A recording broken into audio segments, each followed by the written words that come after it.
যে নামাজ প্রতিষ্ঠা করা এর অর্থ কি?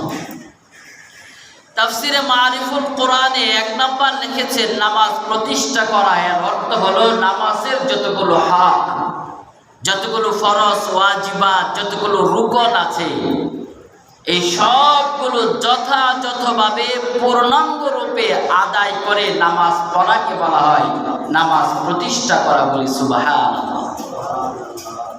তাহলে নামাজের মধ্যে কতগুলো আছে ফরজ, কতগুলো আছে ওয়াজিব, কতগুলো সুন্নত, এই সবগুলো যথাযথভাবে আদায় করা, এটি হচ্ছে নামাজ প্রতিষ্ঠা করা। 2 নাম্বার অর্থ হলো শুধুমাত্র মসজিদে এসে আপনি একাকী নামাজ আদায় করে নেবেন, এটাকে নামাজ প্রতিষ্ঠা বলা হয় নাই।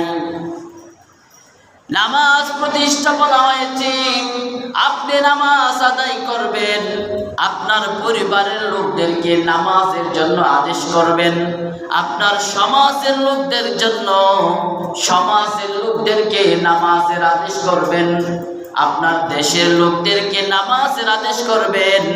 এমনভাবে প্রত্যেকটা মুসলমান যেন নাগরিক নামাজি হয়ে যায়। নামাজের সময় যখন হবে, আযান দেওয়া হয়েছে, প্রত্যেকটা মুমিন মুসলমান যেন নিজেদের কাজ, ব্যবসা বাণিজ্য সব কিছুকে জায়গায় রেখে মসজিদে এসে জামাতের সাথে নামাজ আদায় করে।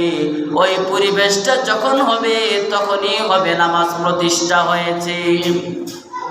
আল্লাহ এটাই চাচ্ছেন, বান্দাদের থেকে এটাই কামনা করছেন। আমি চাই যে যখন নামাজের সময় হবে মসজিদের বাহিরে আর কেউ থাকবে না।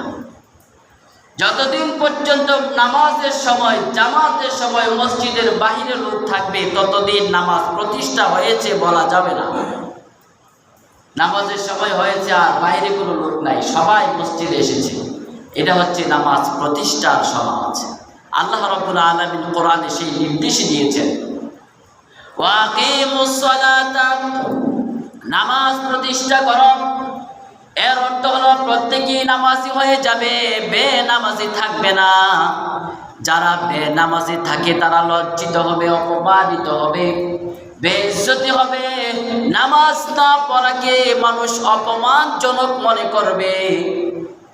যদি নামাজ আসলেই প্রতিষ্ঠা হয়ে যায় তাহলে যারা নামাজ পড়ে না তারা নিজেদেরকে অপমান, নিজেকে লজ্জাবোধ মনে করবে। হায় হায়, আমরা কিছু লোক বাদ পড়ে গেলাম, আমরা মসজিদে যেতে পারলাম না, আমরা বাদ পড়ে গেলাম।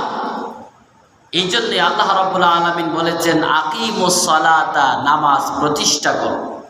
প্রতিষ্ঠার নির্দেশ দিয়েছেন, কিন্তু আমরা তো এতই অবহেলা করি। আমরা তো নিজেরাই নামাজের সময় যখন হয় পাঞ্জাবি টুপি পরে মসজিদে চলে আসি। আমার স্ত্রী সে ঠিক মতো নামাজ আদায় করছে কিনা তার খোঁজ খবর নেই না। নামাজের আগেও বলি না, নামাজের পরেও বলি না, জিজ্ঞাসাও করি না যে তোমার নামাজটা আদায় হয়েছে।